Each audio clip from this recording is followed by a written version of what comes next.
Hola, muy buenas noches. Mi nombre es Carlos Enrique Maganda de la Cruz, estudiante del Programa Educativo Técnico Superior Universitarios en Urgencias Médicas por parte de la Universidad Abierta y a Distancia de México. El día de hoy voy a hacer la exposición de lo que es mi asignación a cargo del docente en línea por la asignatura Trauma en Medicina Prehospitalaria 2. Mi docente en línea es el profesor Ian Fabio Baez Wendrel, al cual voy a estar realizando la pequeña exposición. Esta asignación consta de tomar un caso clínico en especial de todo lo que vimos en la presente asignatura, a lo cual yo voy a hacer la pequeña y breve introducción para poder identificar qué tipo de lesión significativa me gustó más en esta atención. Introducción. La pelvis forma parte del cuerpo humano y de la estructura ósea en general. Esta estructura nos apoya a la movilidad diaria para el desempeño de nuestras actividades en el transcurso del día o inclusive el de la vida.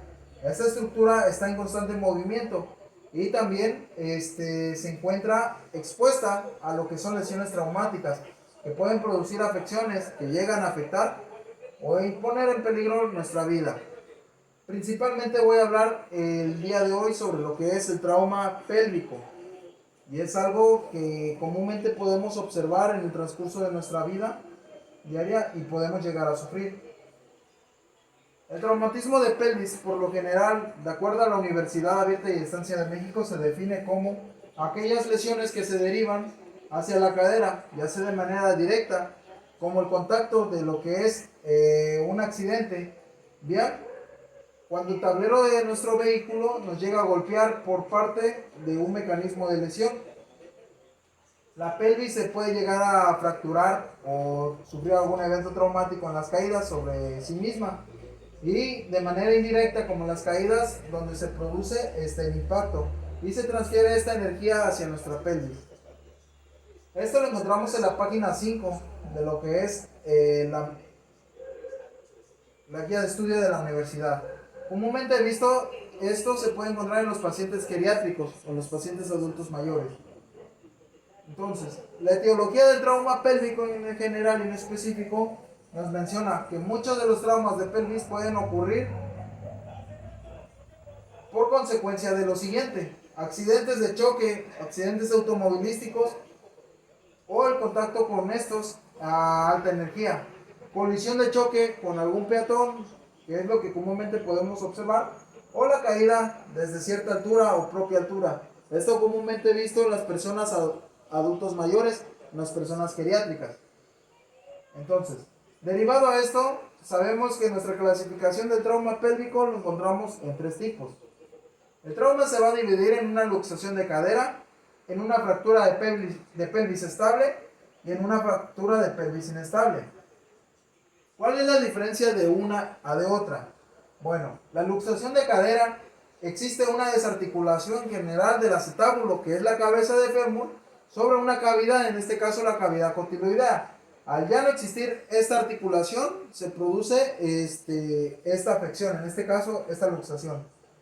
Podemos encontrar la clasificación de la luxación de cadera como T1, T2, T3 y T4. Esto va a ir gradualmente escalonado a gravedad, donde T1 es apenas una luxación parcial, no considerable para el movimiento del paciente, hasta la T4, que es la luxación completa, o en este caso la desarticulación del acetábulo del fémur, por lo que es la cavidad cotiloidea, y esta se puede volver posterior a lo que es la pelvis. La fractura de pelvis estable, principalmente se nos habla que los huesos pélvicos sufren lo que es en esta fractura una pérdida de continuidad, pero no existe como tal un desplazamiento que pueda ser de mayor relevancia o importancia a una estructura sobre de otra. Esto se produce generalmente en los pacientes geriátricos. Se clasifica en A1, A2 y A3, donde la 1 nos dice que no afecta la continuidad de lo que es el anillo pélvico. Aquí encontramos una pequeña imagen o esquema de la continuidad del anillo y nada más una fractura de la cresta ilíaca. A2, fracturas estables con un mínimo desplazamiento, como lo sería la fractura de lo que es la cresta ilíaca. Y la A3, fracturas del sacro o en este caso de coxis, principalmente la parte posterior. Y lo que encontramos en la fractura de pelvis inestable, principalmente aquí las fracturas de los pacientes, ya vamos a poder encontrar un desplazamiento de lo que es los huesos hacia otras estructuras pélvicas. Esto se clasifica en C1, C2 y C3. Va clasificado en base a la gravedad. Mientras que en C1 se nos dice que son lesiones unilaterales del complejo anterior y posterior de lo que es la pelvis. Se produce una inestabilidad de esta y puede llegar a poner en peligro la vida del paciente debido a que en esta zona pélvica podemos encontrar varios órganos importantes como lo es el intestino delgado, el intestino grueso, y existe posibilidad de hemorragias. C2, lesiones bilaterales con un lado vertical y un lado horizontal del mismo. Y la C3, que es fracturas inestables bilaterales a ambos lados. Nuestro cuadro clínico de una fractura de pelvis, o en este caso, en específico el trauma de pelvis, es la incapacidad del paciente que va a tener para poder deambular, la incapacidad de movilidad de la cadera, la deformidad, las alteraciones sensitivas o motoras que vamos a encontrar en nuestros pacientes en caso de una lesión nerviosa y la hemorragia, si es que se encuentra. El tratamiento prehospitalario de elección en el paciente con un trauma de pelvis, vamos a hablar en esta parte del tratamiento básico, consiste en la correcta evaluación del daño que se encuentra sobre la estructura pélvica mediante nuestra exploración física, lo que es la técnica de inspección, palpación, auscultación en caso de los ruidos peristáticos, y lo que es la exploración a libro abierto y libro cerrado de lo que son las crestas ilíacas o la zona pélvica.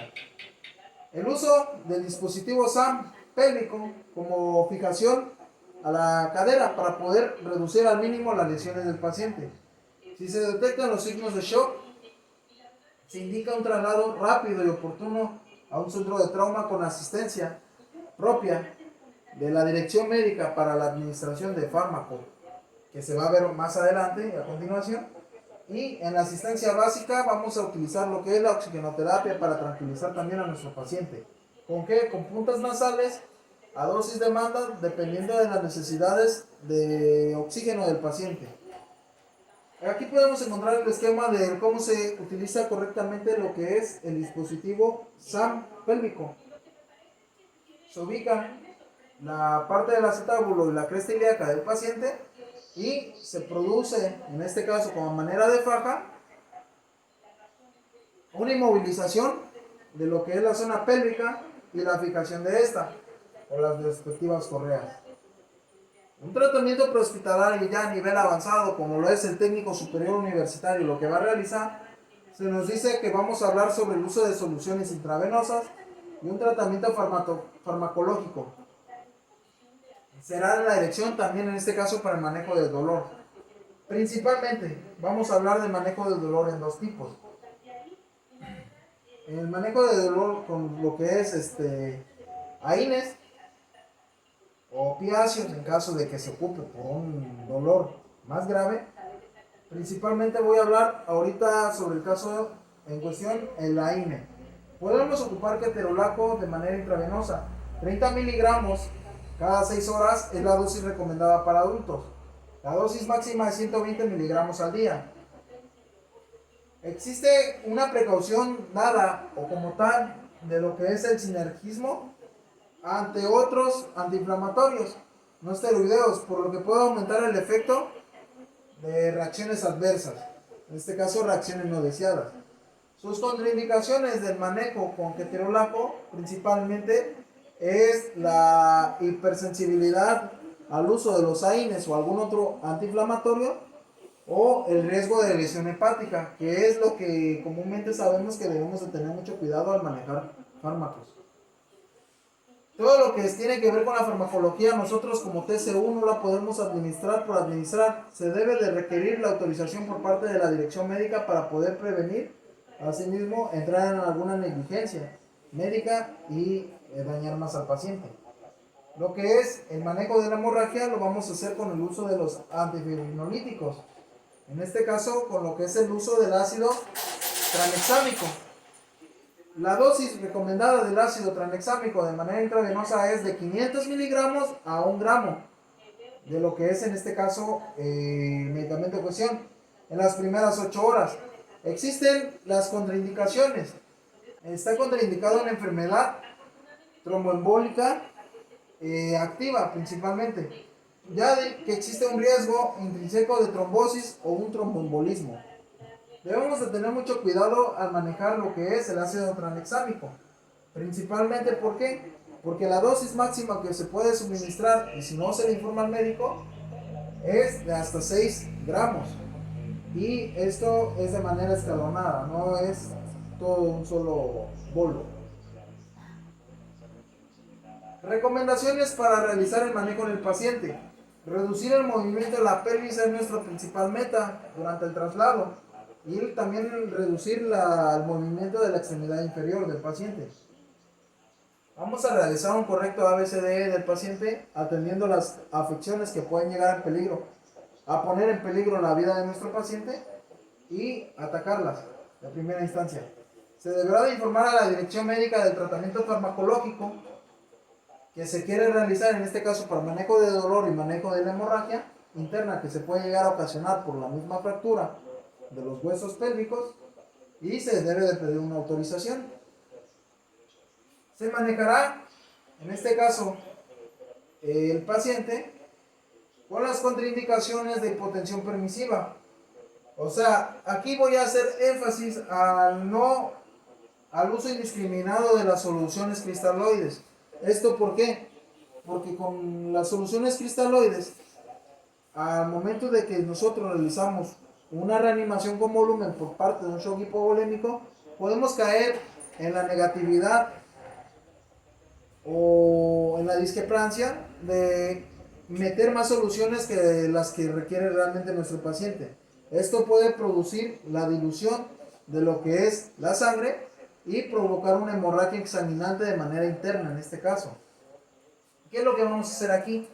Para el manejo del paciente con hipotensión permisiva se debe de mantener o llegar a la meta de una presión arterial sistólica de 90 miligramos de mercurio de presión, principalmente.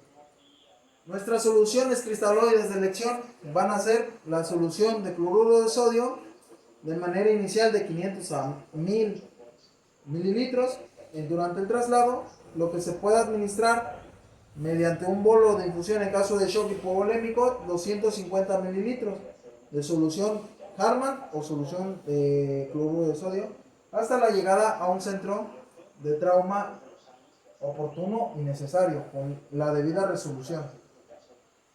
Bueno, estas fueron mis referencias bibliográficas que utilicé para el caso en cuestión. Espero que les haya servido la pequeña presentación.